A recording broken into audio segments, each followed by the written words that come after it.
জি7 সম্মেলনের খবর তো আপনারা সবাই শুনেছেন, কিন্তু এই সম্মেলন থেকে এমন একটি মজার এবং একই সাথে গভীর একটি ঘটনা সামনে এসেছে যা হয়তো আপনাদের অনেকেরই চোখ এড়িয়ে গেছে।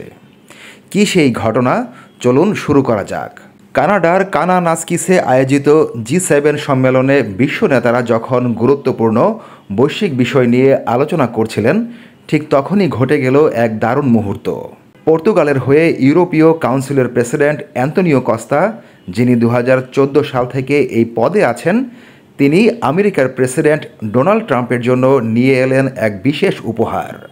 সোমবার কানাডায় পৌঁছার পর একটি ব্যক্তিগত সাক্ষাৎকারে অ্যান্তোনিও কস্তা ট্রাম্পের হাতে তুলে দেন বিশ্ববিখ্যাত ফুটবলার ক্রিশ্চিয়ানো রোনালদোর স্বাক্ষর করা একটি পর্তুগাল জার্সি।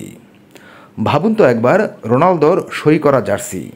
কস্তা শুধু জার্সিটি দেননি, তিনি জোরে জোরে পড়ে শোনান জার্সির উপর লেখা সেই বিশেষ বার্তাটি। কি লেখা ছিল সেখানে? লেখা ছিল, প্রেসিডেন্ট ডোনাল্ড জে ট্রাম্পের জন্য, শান্তির জন্য খেলা। To president Donald J Trump, playing for peace. ৭৯ বছর বয়সী প্রেসিডেন্ট ট্রাম্প জার্সিটি দুহাত দিয়ে ধরে বলেন, আমি এটা পছন্দ করি, শান্তির জন্য খেলা। সত্যি এক দারুণ বার্তা। ক্রিশ্চিয়ানো রোনালদো ফুটবল বিশ্বের এক জীবন্ত কিংবদন্তি। 5 বারের ব্যালন ডিওর জয়ী এই 40 বছর বয়সী তারকা আন্তর্জাতিক ফুটবলে সর্বোচ্চ গোলদাতা। তার গোল সংখ্যা 138।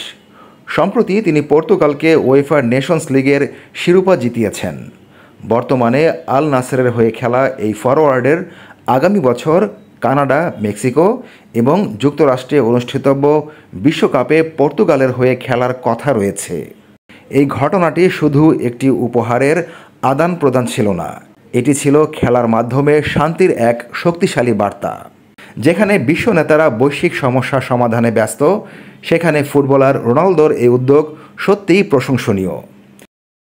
এসালম শিপলু, খেলা প্রতিদিন।